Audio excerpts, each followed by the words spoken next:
വലിയൊരു ഭീതിയുടെ മുനയിലായിരുന്നു ഈ നാടുണ്ടായിരുന്നത്. അപ്പോൾ ഇത് ചത്ത നിലയിൽ കണ്ടെത്തിയെന്നാണ് അറിഞ്ഞത്. ചത്ത നിലയിൽ കണ്ടെത്തിയെന്ന് അറിഞ്ഞിട്ടുണ്ടെങ്കിൽ പോലും അത് ഏത് നിലയിൽ ചത്തതാണെങ്കിലും വെടിവെച്ചതാണെങ്കിലും ഈ നാടിൻ്റെ ആശങ്ക അകറ്റിയ ഈ വനപാലകരോടും ഇവിടെയുള്ള മറ്റ് പോലീസ് ഉദ്യോഗസ്ഥർ മറ്റെല്ലാവരോടും ഒരുപാട് നന്ദിയുണ്ട്. ഏറെ സന്തോഷകരമായിട്ടുള്ള സാഹചര്യമാണ്. കാരണം ഈ പ്രദേശം മുഴുവൻ ഭീതിയിലായിരുന്നു. കഴിഞ്ഞ 3 ദിവസങ്ങളായി ഇവിടെ ഒരു ദുരന്ത സമാനമായ അന്തരീക്ഷം ഉണ്ടായിരുന്നു. പക്ഷെ അതിനും മാറ്റമാണ് ഇന്നുണ്ടായിട്ടുള്ളത്. മാത്രമല്ല, സർക്കാർ സംവിധാനങ്ങളോട് ഏകോപിപ്പിച്ചുള്ള പ്രവർത്തനങ്ങൾ ഇവിടെ നടന്നിട്ടുണ്ട്. പ്രത്യേകിച്ച് വനംവകുപ്പ്, പോലീസ്, റവന്യൂ സംവിധാനം മുഴുവൻ കൃത്യമായി ഇടപെട്ടു.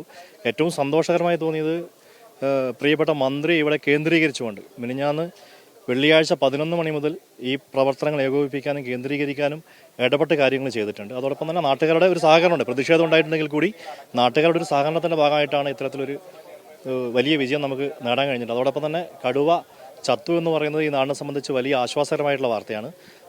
സ്ത്രീകൾ ഉൾപ്പെടെ, സ്ത്രീ തൊഴിലാളികൾ ഉൾപ്പെടെ ഏറെ സന്തോഷത്തിലാണ്. കാരണം പണിക്ക് പോകാനുള്ള സാഹചര്യം ഒക്കെ ഉണ്ടല്ലോ. അപ്പോൾ കടുവ ചത്തോടുകൂടി ആ ഭീതി ഒഴിഞ്ഞിട്ടുണ്ട്. പിന്നെ വനംവകുപ്പിൻ്റെ കൃത്യമായിട്ടുള്ള മോണിറ്ററിംഗ് നടക്കുന്നുണ്ട്. അതേറെ ആശ്വാസകരമാണ്. അതോടൊപ്പം തന്നെ കടുവ ചത്തെങ്കിൽ കൂടി വനംവകുപ്പിൻ്റെ കാവലൊക്കെ ഇവിടെ ഉണ്ടെന്നാണ് ഞങ്ങൾ മനസ്സിലാക്കുന്നത്.